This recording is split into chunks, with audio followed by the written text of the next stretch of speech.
جب میں اس کی بارگاہ میں عرض کروں گا نا مالک بڑے دروازوں پہ گیا ہوں کوئی نہیں میری سنتا، بڑے درد کے ساتھ میں نے کہا ہے پر فریاد کو کوئی نہیں پہنچا، اے اللہ تو ہی میرا رب ہے، پھر تجھے نہ کہوں تو کس کی بارگاہ میں جا کے کہوں؟ میں بیمار ہوں اور شفاؤں کے لیے ترس گیا ہوں، میں مقروض ہوں اور جان چھڑانے کے لیے ترس گیا ہوں، میں کمزور ہوں اور سعادت پانے کو ترس گیا ہوں، میں بے کیف ہوں اور سجدوں کی لذت کے لیے بے چین ہو گیا ہوں، میں بے کیف ہوں اور چاہتا ہوں میرا قرآن پاک کی تلاوت سے دل لگے، پر مالک جب توفیق تو دینے والا ہے تو پھر تجھ سے نہ کہوں تو میں کس سے جا کے کہوں؟ نبی پاک صلی اللہ تعالی علیہ وسلم نے فرمایا دو آنکھیں دوزخ میں نہیں جائیں گی۔ یا رسول اللہ صلی اللہ علیہ وسلم اتنا کرم، وہ دو آنکھیں کون سی ہیں؟ فرمایا ایک وہ جو اللہ کی راہ میں رات جاگتی رہی، کسی سرحد پر پہرا دیا، کوئی ڈیوٹی کی، کوئی خدمت کی، راہ خدا میں جو آنکھیں بیدار رہی راہ خدا میں، دوزخ میں نہیں جائیں گی۔ اور دوسرا فرمایا جو رب کی یاد میں رو پڑی، جس سے خشیت آئی، جو ڈر گیا پر ڈرا اللہ کے لیے، آنسو فار سیل نہ ہو، کوئی اداکاری کا ماحول نہ بنائے، وہ اس طرح نہ ہو رو رو کے دعا، رکت انگیز دعا، اور فلاں کیا بات، فلاں کے بڑا رلایا اور فلاں میں بڑا درد تھا اور فلاں کے آنسو نکل آئے اور پیر صاحب قبلہ رو ہی پڑے، فار سیل نہ ہو چیزیں، اداکاری نہ ہو، اس کی طبیعت پر پورا اثر ہو۔ اور جب خشیت کے ساتھ وجود کانپتا ہے، وہ کسی نے کہا تھا کہ آنسو قربت کا سبب ہوتے ہیں، جب آپ کی روح کسی کی روح سے ملتی ہے تب آنسو نکلتے ہیں۔ جب تو اللہ سے پورا جڑ جاتا ہے نا، جب رسول کائنات کی بارگاہ سے تیری پوری توجہ لگ جاتی ہے، پھر آنسو بن کر دل تے پہاڑ پوے جس ویلے او دو پہاڑ بناون اکھیاں، بے درداں محبوباں دے سارے ناز اٹھاون اکھیاں۔ عزیز دوست، جب آپ پورے طور پر جڑ جاتے، او یارو کتنا روئے ہیں مسلمان اقوام متحدہ کے سامنے جا کے، کتنی قراردادیں پیش کی تم نے سلامتی کونسل میں، حتیٰ کہ مسلمانوں کے جو امیر ملک تھے ان کی تنظیمیں بنی، کوئی مسلمانوں کی داد رسی کو نہیں پہنچا۔ میری کو بہت لمبی عمر تو نہیں ہے، پر میں نے برما میں مسلمانوں کے کٹتے ہوئے حالات دیکھے، خبریں آئیں، ہم نے دیکھی، کٹتے اور سسکتے مسلمان ہم نے دیکھے۔ ہم نے دیکھا لیبیا پہ حملہ ہوا اور ٹوٹ گیا سارا ملک۔ میں نے وہ منظر دیکھا جب غوث پاک کے بغداد میں بمب گرے۔ ہم نے وہ دور دیکھا جب کسی نے خبر دی کہ کربلا میں پھر سے کربلا برپا ہے۔ ہم نے وہ منظر دیکھا جب پتا چلا کہ پھر سے مولا علی کے نجف اشرف کو اجاڑا جا رہا ہے۔ ہم نے وہ سارے منظر بار بار دیکھے، بار بار سنے، اور اب تو شرم آتی ہے۔ میرا دل کرتا ہے میں فلسطین کا نام نہ لیا کروں، شرم آتی۔ یہ کوئی ہماری تقریروں کے موضوع ہیں؟ یہ کوئی ہمارے کالم لکھنے کے عنوان ہیں؟ یہ کوئی ہمارے موبائل پہ لگانے کے سٹیٹس ہیں؟ یہ تو شرم سے مر جانے کا مقام ہے۔ یہ کوئی گردنیں اٹھا کے بات کرنے والی بات ہے؟ یہ موبائل پہ ایک دوسرے کو ویڈیو دکھانے کا منظر ہے؟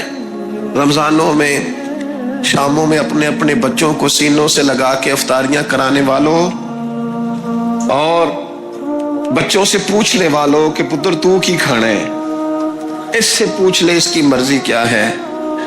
تمہیں پتہ ہے فلسطین کی بیٹیاں بھی سیدہ خدیجۃ الکبریٰ کی بیٹیاں ہیں، وہ مومنوں کی مائیں ہیں تو ان کی بھی تو مائیں ہیں نا۔ فلسطین کی بہنیں بھی صبح قیامت حضرت فاطمہ کے پلو میں پناہ لیں گی۔ نبی پاک صلی اللہ تعالی علیہ وسلم نے فرمایا من اذا مسلمن فقد اذانی۔ میں کیسے وہ بات آپ کے دلوں تک اتاروں کہ حضور نے فرمایا جب میرے مسلمان کو تکلیف ہوتی ہے تو مجھے تکلیف ہوتی ہے، مجھے درد ہوتا ہے۔ اس رسول کی امت جو کافروں کی رسیاں زور سے باندھی جائیں تو حضور فرمائیں ڈھیلی کر دو، یہ ہائے ہائے کرتے ہیں تو مجھے نیند نہیں آتی. اگر بدر میں قیدی بنا کے لایا گیا کافر ہائے ہائے کرے تو حضور کو نیند نہیں آتی، تو مجھے بتاؤ کہ فلسطین کی بیٹیاں ہائے ہائے کرتی ہیں تو گنبد خضرا میں محبوب کو آرام ہے؟ میرے عزیز، بے حسی کی زندگی، چھوٹے موٹے بیانات، تو بھی کہہ دے تھوڑا سا، فلانے کا بیان نہیں آیا، کیا کرنا ہے بیان دے کے، کیا بات کرنی ہے تذکرہ کر کے. دوستو آؤ، رو کے دیکھ لیا ساری دنیا کے سامنے، کچھ رب کے سامنے رو کے نہ دیکھ لیں. اب اسے کہے نا، اب کعبے والوں کو ستاتے ہیں کلیسا والے، اور کی اگر تو نے دل مسلم کی دل جوئی نہیں، اے گنبد خضرا والے، اب کعبے والوں کو ستاتے ہیں کلیسا والے، اور کی اگر تو نے دل مسلم کی دل جوئی نہیں، پھر ہمیں تانا دیں گے بت کے مسلم کا خدا کوئی نہیں. اب اللہ رسول کی بارگاہ کی طرف رجوع نہ کر لیں، اب چھوڑ نہ دیں سیاستدانوں کے گلے، اب چھوڑ نہ دیں دنیا اقوام متحدہ کی بات اور سلامتی کونسل کی بات، اب اپنے اللہ کی جانب رجوع نہ کریں. دیکھو نا، نبی پاک صلی اللہ تعالی علیہ وسلم نے ہمیں فرمایا تمہارے آنسو قدر والے ہیں، رب رسول کی بارگاہ میں بہانا، ان کو ضائع نہ کرنا. عزیز بھائیو، یہ آنسو جو اللہ رسول کی بارگاہ کی طرف بہتے ہیں، یہ اللہ کی رحمت کو متوجہ کرتے ہیں، یہ مالک کریم کے کرم کو مائل کرتے ہیں. ہمارا مسلح آباد ہونا چاہیے. وہ مجھے ایک دوست کہنے لگے صرف دعا کریں فلسطین کے لیے، آپ نے کہا جم کے دعا کریں، صرف دعا کرنے سے کیا ہوتا ہے؟ میں نے کہا دعا کرنے سے پہاڑ ہل جاتے ہیں اپنی جگہ سے. میرے رسول پاک رات کو دعا کریں تو صبح فاروق اعظم جیسے لوگ آ جاتے ہیں دین اسلام. نبی پاک علیہ السلام رات دعا کریں نا، دعا، اور بدر کی رات حضور دعا کریں تو اللہ 7,000 فرشتوں کو بھیج دیتا ہے مسلمانوں کی مدد کے لیے. صحابہ فرماتے ہیں میدان بدر میں ہم کسی کو قتل کرنا چاہتے تھے، لیکن اس کی گردن پہلے سے کٹ کے گر جاتی تھی، فرشتے آئے ہوئے تھے.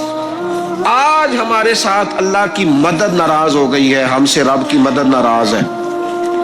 ہماری مجموعی غلطیاں، قومی کوتاہیاں، بددیانتیاں، رشوت خوریاں، ہمارے جھوٹ، ہماری بد اخلاقیاں، مجموعی طور پر سوسائٹی کی مادہ پرستی، اخلاقی رویوں کی گراوٹ، لوٹنا، اپنا حصہ وصول کرنا، جگہ جگہ پہ کمیشن مقرر کرنے، ہر شخص کا ذات کے لیے سوچنا، اللہ کی مدد پھر روٹ جایا کرتی ہے، ناراض ہو جایا کرتی ہے. سب سے ضروری کام یہ ہے، سب سے ضروری کام کہ اللہ کی مدد شامل ہو.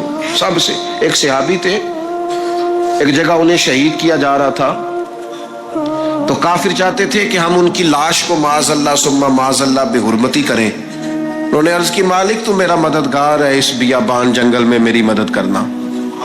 شہد کی مکھیاں آ گئیں، ان کے پورے وجود کو چھپا لیا، کوئی چیز قریب آئی نہیں. اور لوگ کہتے ہیں مکھی اٹھ کے بیٹھے تو زخمی کر دیتی ہے، لیکن وہ اٹھ کے گئی تو وجود پہلے سے زیادہ تر و تازہ تھا.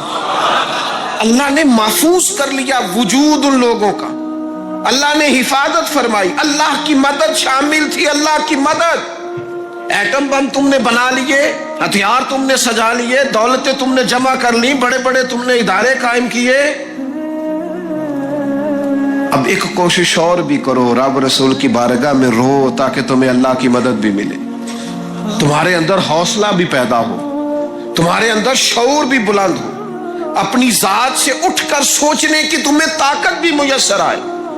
میرے عزیز، اگر اس کی بارگاہ میں رونا آ جائے نا، اس کی بارگاہ میں اسے منانا آ جائے، تو پھر تو کیفیات ہی کچھ اور ہو جاتی ہیں. کتنا کو روئیں بھلا.